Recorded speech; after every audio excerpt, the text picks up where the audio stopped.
আমরা যদি দুইটা সিনারিও ধরি, রাজশাহীতে ফার্মিং করে আর বাংলাদেশে একজন ঢাকা শহরে একজন হাউজহোল্ড চালাচ্ছে, তাদের লিমিটেড ইনকাম আছে ধরেন 20,000, সে ফার্মিং করছে, তার ইরিগেশন কস্ট বেড়ে যাচ্ছে, প্রোডাক্টিভিটি কমে যাচ্ছে because scarcity of power or diesel or what ever. On the other hand যারা শহরে বাস করতেছে তাদেরও কিন্তু ইম্প্যাক্টটা আসতেছে, ইনফ্লেশনও ইম্প্যাক্ট করছে তাদেরকে। এখন আপনি যদি তাদের পজিশনে থাকতেন, কিভাবে এই বাজেটটা আপনি ম্যানেজ করতেন?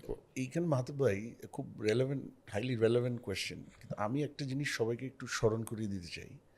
এই যে ইনফ্লেশন, এটার যে আঘাতটা, এটা কিন্তু মানে কোনো সন্দেহ নাই যে সিন্স ইরান ওয়ার স্টার্টেড এটা বাড়ছে, এবং আপনি যেটা বললেন গত সপ্তাহে 66% ট্রান্সপোর্ট প্রাইস, ফুয়েল প্রাইস অ্যাডজাস্টমেন্টের কারণে বেড়ে গেছে।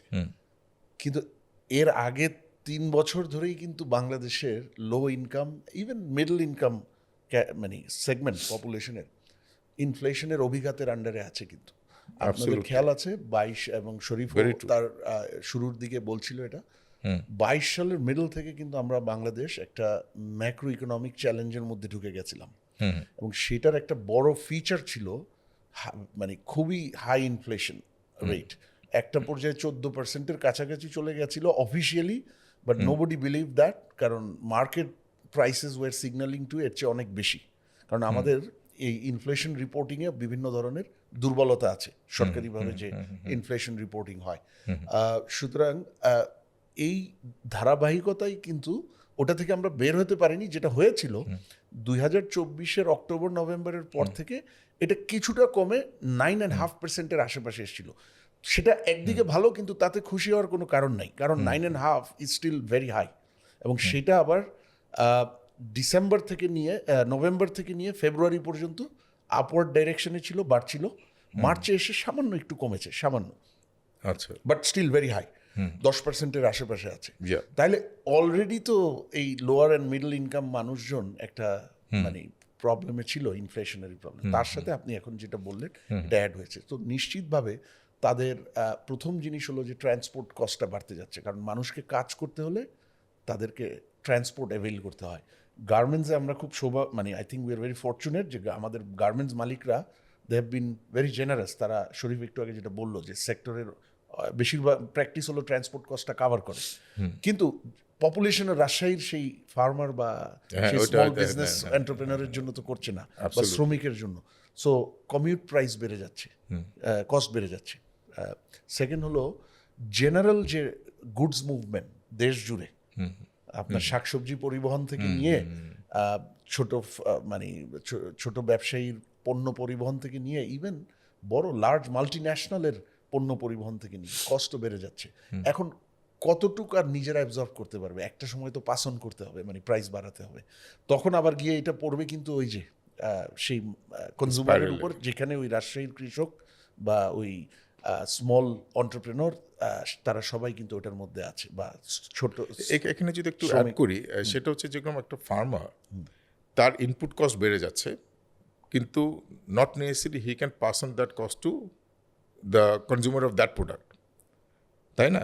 কারণ এটা মার্কেট ডিটারমাইন্স করে। একটা হয়তো কিছুটা পারবে, কিন্তু পুরোটা পারবে না, কারণ ডিমান্ড ড্রপ করে। হ্যাঁ, বাট মেইন জিনিস এটা তো ওর হাতে না। একজন যদি গ্রো করে, ধরুন সবজি গ্রো করে, ওইটা প্রাইস কী হবে তো এটা ও জানে না, এটা তো মার্কেটের উপরে ডিপেন্ড করে।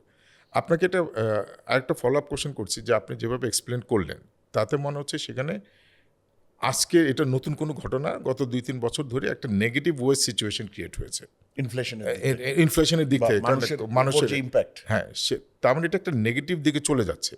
সো এটা যদি কন্টিনিউ করে, এটার ইম্প্যাক্টটা কি হবে? কারণ এটা সাস্টেনেবল পর্যন্ত থাকবে না। ইকোনমিক, সোশ্যাল এবং পলিটিক্যাল তিনটা ইম্প্যাক্ট হবে। ইকোনমিক ইম্প্যাক্ট তো আমরা যেটা কষ্টে আছি মানুষজন, মানে লো ইনকাম, মিডল ইনকাম এবং ব্যবসায়ীরা কস্ট অফ প্রোডাকশনের দিক থেকে, কস্ট অফ বিজনেসের দিক থেকে তিনটাই আরো বেড়ে যাবে, এবং সেটা গিয়ে তখন আপনার social and political discontent create করবে, অসন্তোষ। সেটা আমাদের সোসাইটির জন্য ভালো না, পলিটিক্যাল পার্টিজের জন্য ভালো না, সরকারের জন্য তো সুখবর নাই। সুতরাং এই ইনফ্লেশনের এফেক্ট কিন্তু আপনাকে বলি মাধব ভাই, এটা শুধু কস্টের মধ্যে সীমাবদ্ধ না। এই যে ডেপ্রিসিয়েশন, শরীফ একটু আগে বলছিল যে কারেন্সি ডেপ্রিসিয়েশন প্রেশার, এটা হয়তো অন্য কারণে অলরেডি কিছু রেশনাল বিল্ড আপ হয়েছে অলরেডি, কিন্তু 22 সাল থেকে ওই 22-এ যখন আপনারা মনে আছে যে উইদিন আ ইয়ার 40% টাকা ডিভ্যালু করে গেল। ডিভ্যালুয়েশন কিছু দরকার ছিল, কিন্তু 40% দরকার ছিল না। 40% ডিভ্যালু করার কয়েকটা কারণ ছিল, এর মধ্যে একটা বড় কারণ ছিল high inflation in Bangladesh compare to আমাদের ট্রেডিং পার্টনার্স। কারণ আপনার এটা নিয়ম, যখন আপনি আপনার দেশের ইনফ্লেশন আপনার ট্রেডিং পার্টনার, মেজর ট্রেডিং পার্টনারদের তুলনায় অনেক বেশি থাকবে, ইনফ্লেশন ডিফারেন্সিয়াল অনেক বেশি থাকবে, আপনার কারেন্সির উপর ডিভ্যালুয়েশন প্রেশার বাড়বে, এবং সেটাই কিন্তু হয়েছে। এখন কিছুটা ডিভ্যালুয়েশন হয়তো আমাদের বিভিন্ন কারণে অলরেডি মানে ওয়ারেন্টেড ফর, রাইট? কিন্তু যদি ইনফ্লেশনটাকে আমরা কন্ট্রোল না করতে পারি, আনকন্ট্রোলেবল ডিভ্যালুয়েশনে আমরা চলে যেতে পারি, ওই 40% যে এক বছরে হয়েছে। ওটা আমরা একটু ওইখানে একটু ব্যাপার আছে, একটু বলি আমি। ওই 22-এ যেটা হয়েছিল সেটা কিন্তু আমি যেটা বলছিলাম যে আপনি যদি সময় মতো আপনি যদি মার্কেটের সাথে অ্যাডজাস্ট না করেন, ওটাকে আমরা দেখলাম যে তার আগে কিন্তু বেশ কিছু 3-4 বছর কিন্তু এটাকে কন্টেইন করা কন্ট্রোল করে হয়েছে। রেখেছিল। এখন অবভিয়াসলি যেটা আপনার ওয়ান অফ দ্য রিজন যে জিনিসটা হয় যে ইকোনমিক্সটা এগেইন আপনার it creates artificial market, the card market then always is attractive, right? And you are actually taking taka outside the country. এই টাকা পাচার হওয়ার ক্ষেত্রেও কিন্তু আপনি কারেন্সি যদি আপনি ধরে রাখেন, অফকোর্স সেটা এটা বেড়ে কিন্তু যাবে। আপনার একটা এফেক্ট চলে আসে।